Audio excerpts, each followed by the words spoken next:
Meron na tayong namimisang hulo. Hulo basilan to. Malalaki itong mga tropa. Malalaki yan.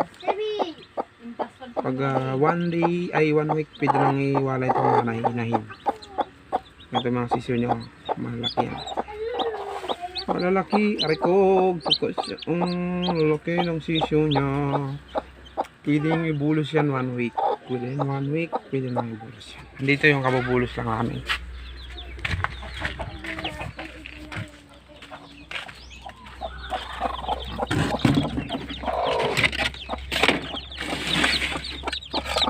Ayan mga tropa yan. Anak yan ng hulo basilan.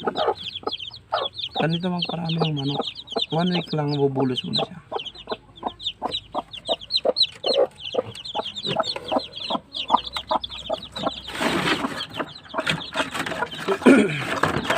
Yung iba naman kasi dito sa labas.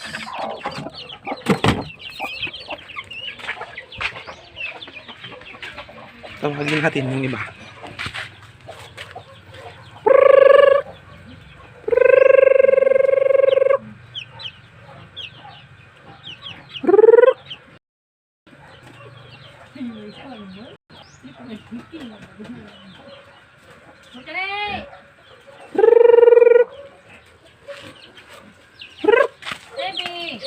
Ito yung iba mga hulo basilan to mga.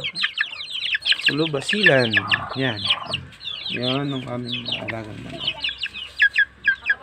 500 to isa. Oo, mahulog. Huwag mong galawin. Kasi na yan. Ito lang pampalapit sa kanila ito. Kulay green. Palapit.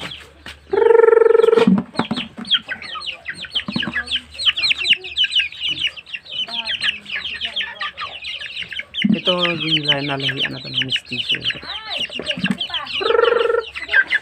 Hulo na itong hulubas nila. Bibigyan sana to lahat. Malit pa lang sila. 500 isa ito. Ayan, magparami ng manok.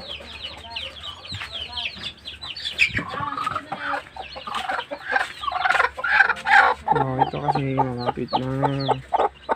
Pagka 1 week, pwede na siya ilipat.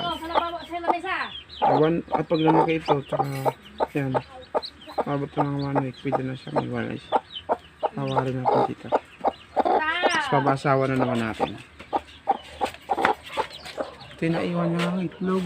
Itlog. Ano yun? Kasi lalagay ko sa termo yun eh.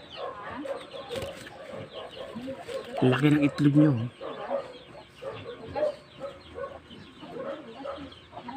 Laki ng itlog niya.